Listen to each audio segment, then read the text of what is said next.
welcome back. This is By the Book and we're your married relationship coaches. I'm Sent. I'm Sal. And today we're talking about Love is Blind, Season 2, After the Altar. Yes. So this is honestly a video for people who have already seen the season, because all of this that we're about to talk about is kind of following up the season and summarizing what went on and what went on thereafter. Yeah. My ultimate question for my husband, which we haven't talked about this yet because we just got done watching the show, is why did each and every single one of the couples that proposed in the pods, why did they fail? Why did these relationships all fail? Zero. Got a zero. Some of them did say yes, ultimately, when they got to the altar. Yes. But within that year, miraculously, when the contract was up, right? the remaining couple still split. Yes. Now, if you guys want a little bit of background about the show, Love is Blind is all about like a bunch of people coming together. They've got, I don't know, maybe 15, 20 guys, 15, 20 women, at least something like that. And they meet up in what they call pods. So they can sit across from one another and speak with each other, but they can't see the person. So they're kind of getting a feel for this person's personality, but it's supposed to be like without any, I guess, anything to do with what the person looks like. Yes. Now, I know some of these people were describing themselves and asking questions. Shake was a very unpopular character on this show because he was kind of superficial. And ultimately, he got matched with Deep T. The rest of the couples were Shane and Natalie, Jarrett and Ayanna. We had Mallory and Sal. We had jump in anytime you want, babe. Danielle and Nick, and Shayna and Kyle. Yes. So some of the couples, I think, in my opinion, the whole project or the whole experiment broke down in the pods because I think some people were just so desperate to get to that next step in the process that they weren't even choosing wisely, or they weren't even choosing what they wanted. Yes. Would you agree with that? I could definitely agree with that. I think people get caught up in circumstance, kind of like where you are and people around you. And then there's a competition as well. I mean, because if this person is connecting with this person and then they hear about, oh, I connected with such and such, and they'll be like, well, I kind of had a connection. So it's a competition between. So there's jealousy that's happening, even though you don't even know what this person really looks like. And I think, I mean, I said it all while we were watching the original show, like, you need to see somebody because yes, the personality is important. Yes, you should lead with what your values are and what you have in common. But if there's not a chemistry there, if there's nothing physical to attract you to that person, especially I think from the man to the woman, is going to create a problem. Yeah, I think so. But it was also definitely from the woman to the man too. I think when Shayna saw Kyle, I don't think she was attracted to that too. All right, let's jump in. We'll talk about Shayna and Kyle. And I think the biggest controversy with Shayna in and of herself was that she really didn't seem like she was attracted to Kyle, even in the pod, even without seeing him. She was so forward with Shane. This is the frat boy guy. This is the guy she was really into, though. And it's odd because she came off as having this very religious, spiritual background. But when she would get in the pod with Kyle, and she was talking sex like all the time. So I'm like, wow, there's a contradiction. This is somebody you don't even know. And this is, what are you wearing? And let's do this and that. So there's a lot of contradictions, I think, especially with people who profess to be religious or spiritual a lot of times. And there's a whole thing. Guys will tell you, those church girls are those church girls, so. But I mean, she was kind of out there with him, very forward with him. And I think he faced a little bit of rejection from her in the pods, which spun him in the direction of Natalie. She was his second choice, just like Kyle was Shayna's second choice, maybe even third choice. When Kyle proposed to her, I think she was so happy her being Shayna, that she was proposed to at all, that she didn't want to miss an opportunity to get engaged, though she was still tied to Shane. After she was proposed to, she still went back into the pods and talked to him because she wanted Shane. She wanted Shane, exactly. What did that do? That's a domino effect, right? Because now Shane had already proposed, or he was already planning to propose to Natalie, who was not his first choice. Yes. But he was desperate to move on in the process. He didn't think he was going to be able to get with Shayna, so he proposed to Natalie. Now when Shayna comes back into the pod with him, he's like, why didn't you tell me this before I proposed? This is crazy. It was a setup for failure from the beginning. Yeah. So that was their issue. Similarly, Jarrett, he picked his second choice. Yeah. He was totally into Mallory. Yes. Mallory was... Mallory had big question marks about Jarrett. She wasn't sure about him, but he was sure about her. Yes. And I'm telling you, y'all, when a man start crying in a towel... he's serious about this one. Yeah, so that hurt. That rejection hurt him. He was developing a connection with Ayanna. Yes, and she was a safe choice. He knew, in all likelihood, she was going to say yes. She didn't have anybody else. Jarrett was her first choice. Yes, and only. Yeah. So when he proposed to her, she had a little bit of reluctance, but of course she was going to say yes. I had no doubt in my mind that she was going to say yes. Yeah. And to be fair, they're a very cute couple. True. But I don't think Jarrett's heart was in it. His heart was still where he wanted to be. He wanted it to be. Yeah. So that was the issue with that couple. Yeah. Danielle and Nick, I mean, they were the strongest couple, right? Because they got engaged like 15 minutes after them.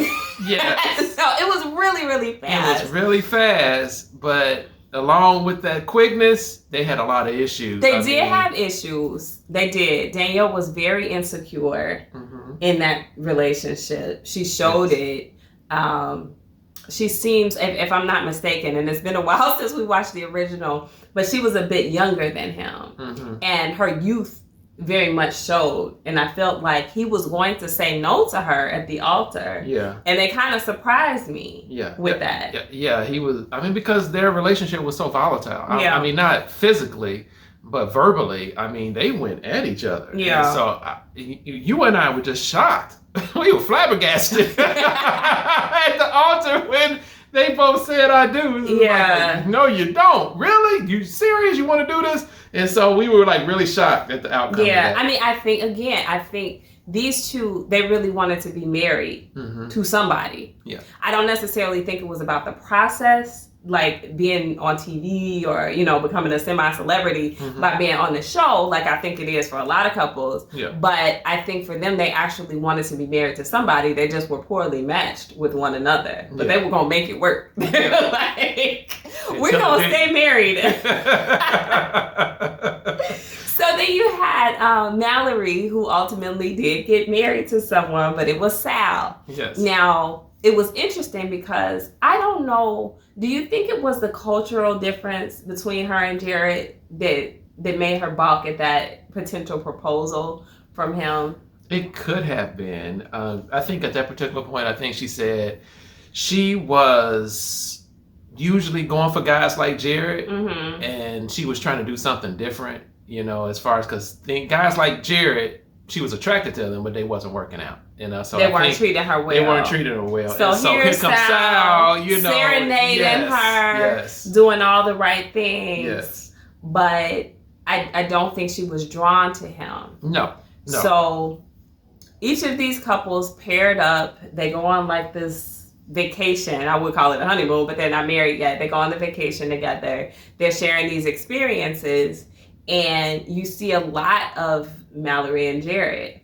Now, this is, of course, making Sal uncomfortable. This is making Ayanna uncomfortable. Yeah. But they're having a lot of conversations, and inappropriate conversations. Very inappropriate. You can feel the immaturity, maybe, that you're seeing from Jarrett. Yeah. He's a young guy. He wants to, have fun, play around. It's hard for me to talk bad about Jarrett because I actually know him personally. Yes, he does. But, I mean, He's a good kid, right? Yeah. But not maybe prepared for what marriage was going to present him with. No. Also, I think he sucks up that limelight. You know, he enjoys being on the big screen, and I think he played up to that. Yes, he definitely did. But I think Jarrett was just being Jarrett at that particular point. I mean, he's standing in front of the woman. He finally meets her because this is the first time that they're meeting each other face to face, because the other times they're just behind the pod. And here it is. They see each other, and he goes into Jarrett mode. Yeah. I mean, he goes, you know, hey, he gives her kind of like that whole thing. If I was your man. He literally said this because he was talking about her ring. Yes. Her engagement ring, and how he knew what kind of ring she wanted. Yes. And if she had been engaged to him, he would have got her the ring she wanted. Yes. Now, how is that supposed to make either of their significant others feel? It doesn't. It sets the tone for insecurity in both of those situations. True. Right? True. Similarly, I feel like with Shayna, and thank goodness Shayna stayed back from that. She actually ended up splitting from Kyle almost immediately. Yes. But if she had been there on that vacation with them, I feel like it would have been a similar connection between she and Shane. Mm-hmm. And it would have caused drama because Natalie is not having it. That girl is ready to confront. She's very jealous, very insecure. I think she really did fall for Shane, but he's a frat boy. I was shocked that she fell for him. Yes. And I don't know if she was just falling for the person who she didn't typically kind of fall for, because that was a couple where I was like, they don't match. Mm-hmm. And Shayna called it for what it was. Yeah. She said, what did she say? This is a sham. I don't know. It was fake marriage. It was wild. Yeah. But with her, when she met up with Kyle and saw him in person, Shayna didn't like him. No. And she said so. No. She said he didn't look like what she was expecting. No. And that's why this experiment is very dangerous, because you can be very off-put by someone's appearance. Yeah. And really hurt their feelings. Yeah, but it wasn't just that, his appearance. It was the religious aspect of it, definitely.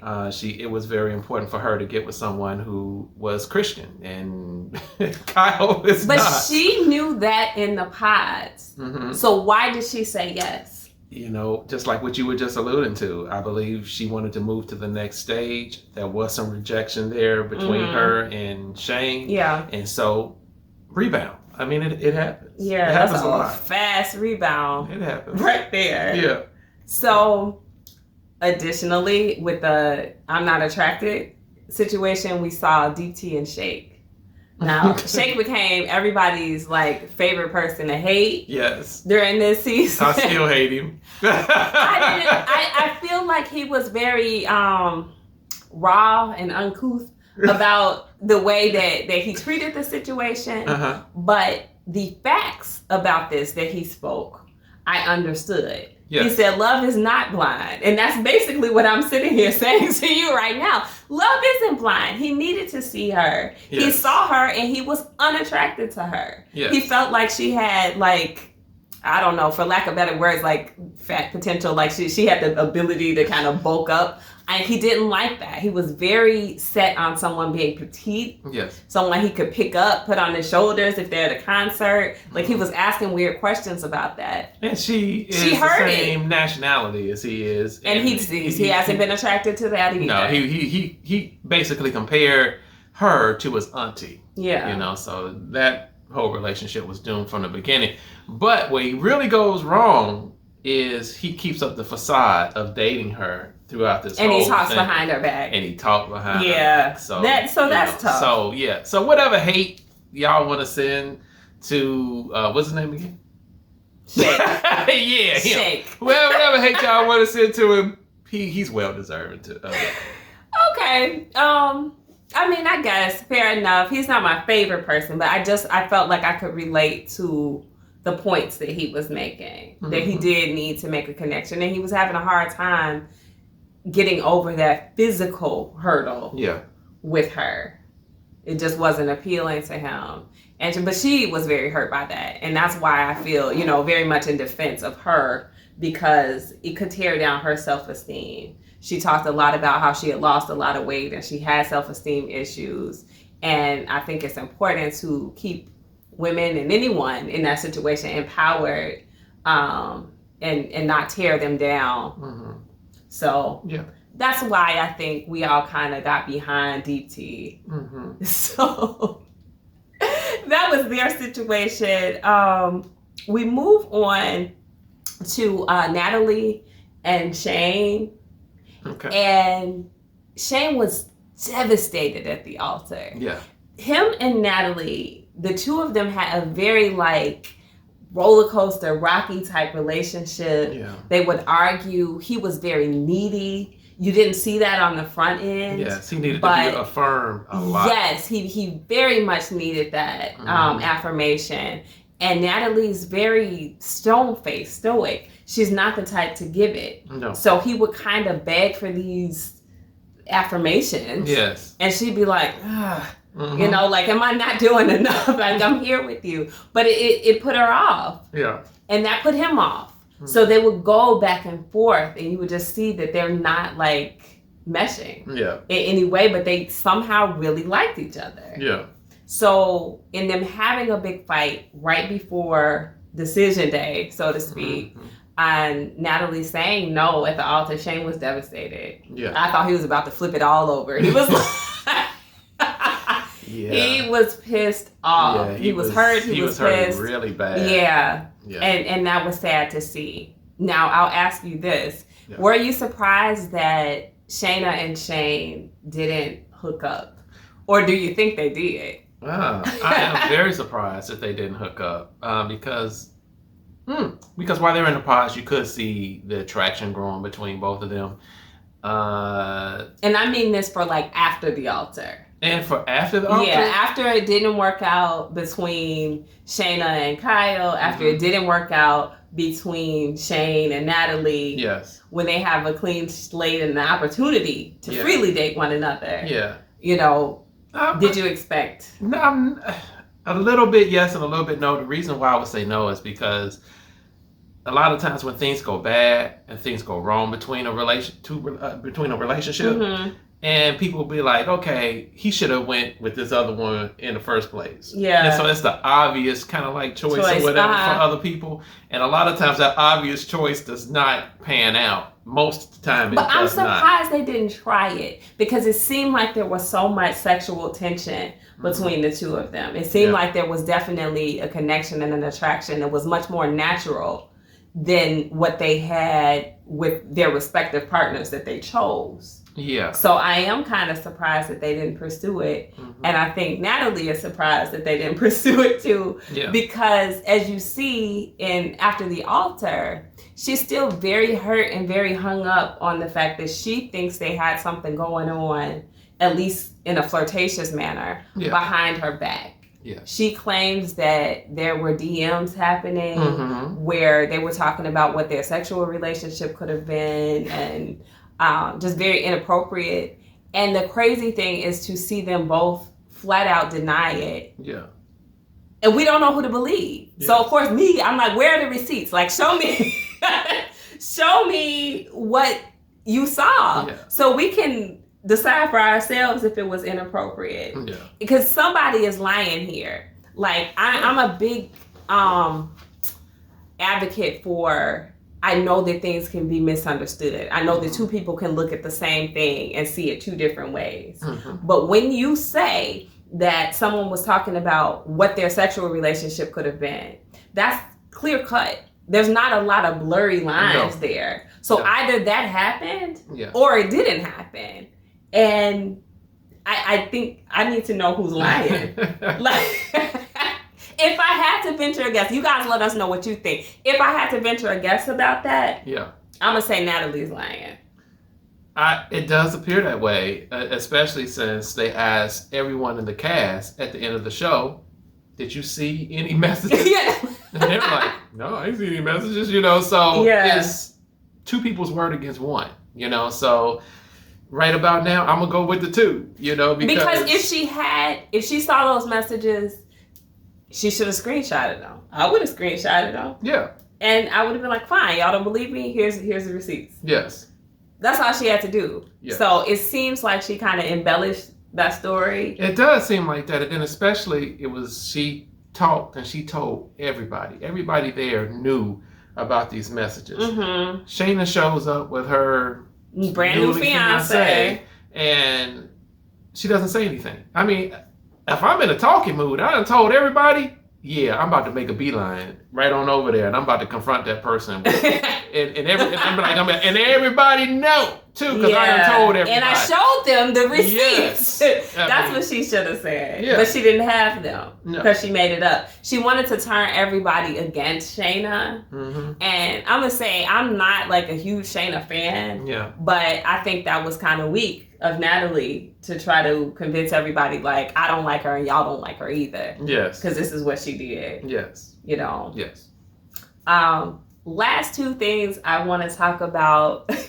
One is the awkwardness of the Mallory, Sal, and Sal's girlfriend situation at the party that Nick and his wife threw. Mm-hmm. What did you think about the girlfriend? I think she was a little over the top. She was extra. Yes, I think she was playing it up for the cameras. I think she was. She was like, I should have been on this show. Yeah. Yes. And so, just then when she kind of approached Sal and Mallory when they were having their discussion, she just kind of jumped in there. I thought she should have let them finish their conversation. She definitely should have. It came off like she was insecure and she really didn't have a reason to be. Yes.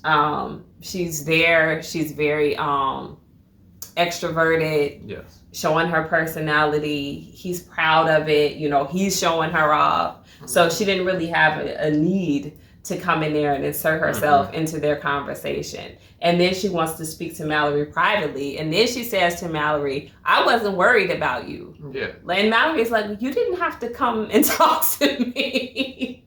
And I think she handled it as graciously as she possibly could, she being Mallory, because I would have been annoyed. She was already hurt by it. She was already uncomfortable. She didn't have someone that she could bring, and show off to everybody. Yeah. So it's just slapping her in the face. And if you remember at the altar, she was very hurt that he turned her down. Yes, because if I'm not mistaken, she said yes. Yeah, she was ready to get married at that point.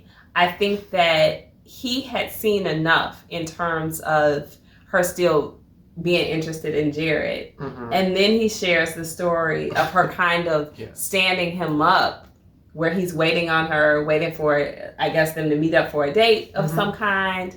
And he calls her and she's not answering. And finally, when they talk, she's intoxicated. Yeah. He can hear it.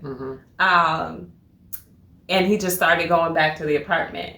I think that broke him in a sense. I think he was already broke. He was his ego was bruised already from the Jarrett thing. Yeah, his ego was bruised. But to add insult to injury, he hears her in a car as he's walking back to the apartment. Yes. And he looks and sees it is her, and she's in there with another man.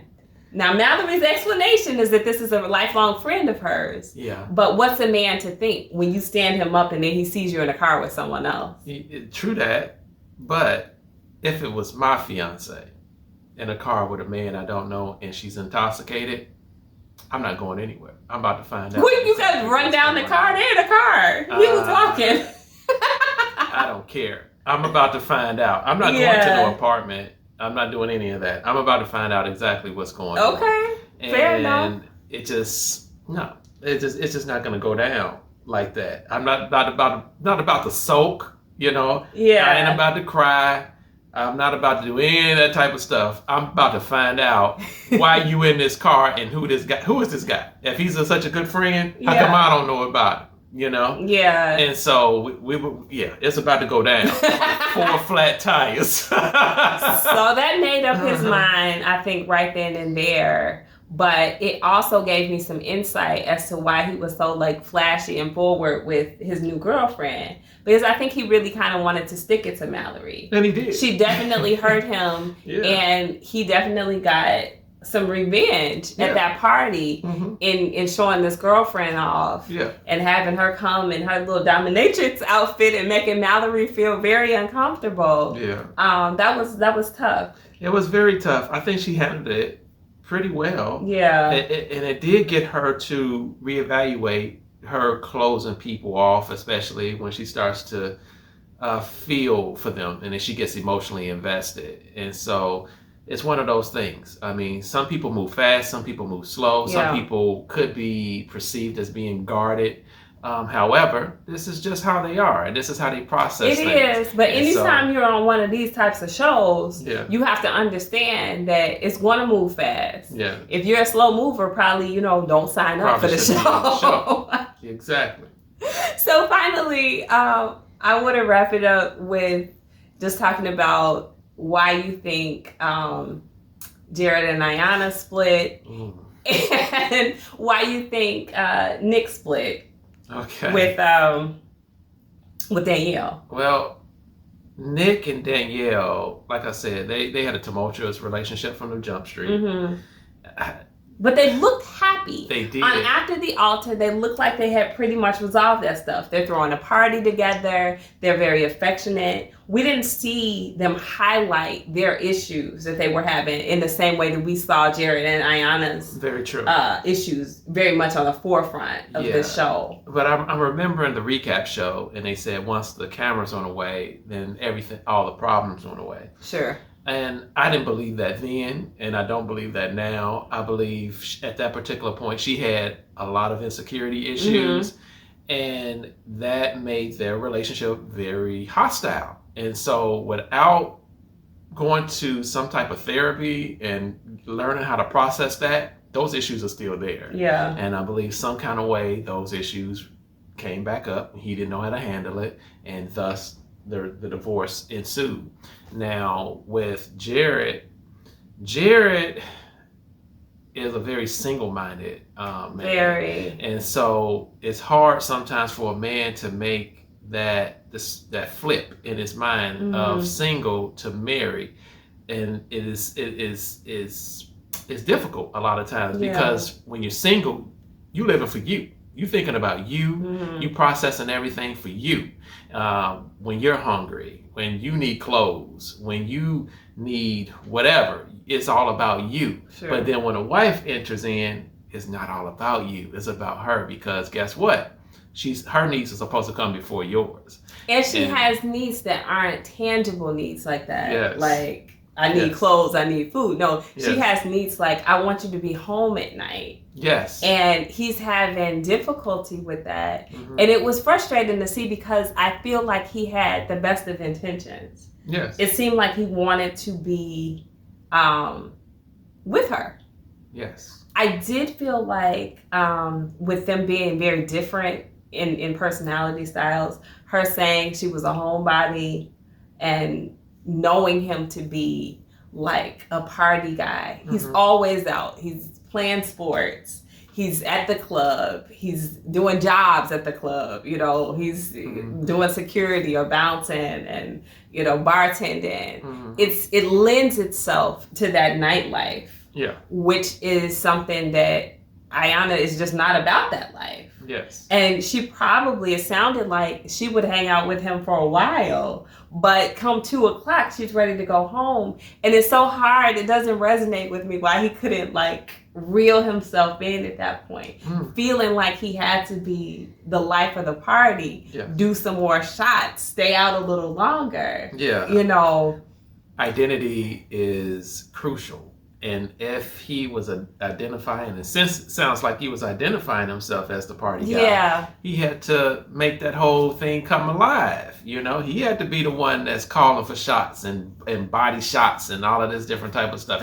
Shots. He had to be the guy. He said that the party didn't start until he got there, and it ended when he left. And so, since that was his self-identity, he lived up to it every step of the way. And to be able to change that self-identity to I'm not the party guy. I'm the married guy. Yeah. And guess what? My wife wants me home at 12.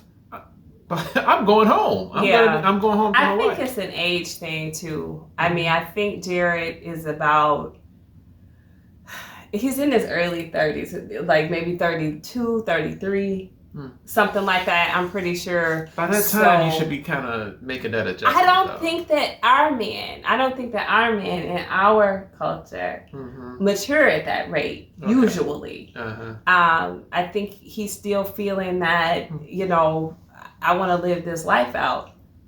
And I feel like in 5 years, he will be, he might.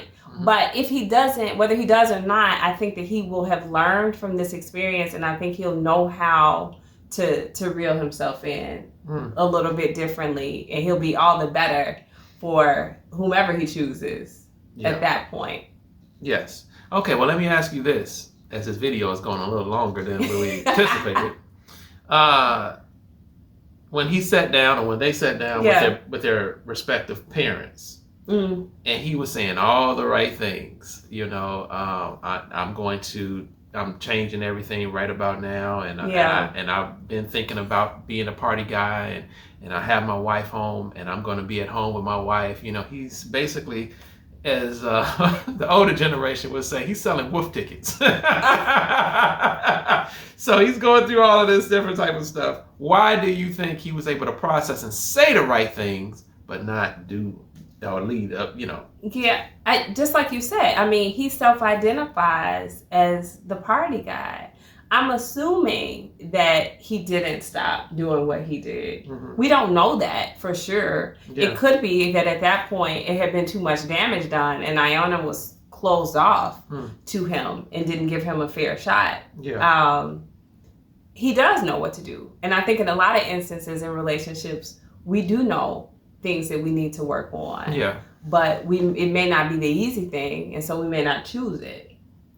For him, it just wasn't the easy thing, probably.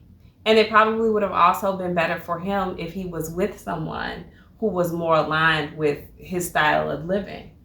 Would that have been Mallory? She seems like she probably would hang out a little differently than Ayanna. So probably should go with their first mind on Love is Blind. I'm curious to see how this next season goes. Yeah.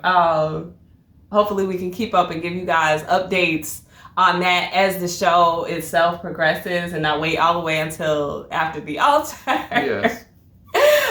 Anyway, guys, we're going to let you go. I got to run and get to a softball game. That's why I'm looking so crazy right now. But let us know what you think about season 2 of Love is Blind. Why in the world did all these couples fail? And what can they do in the following season to kind of make it better, more successful? Yeah.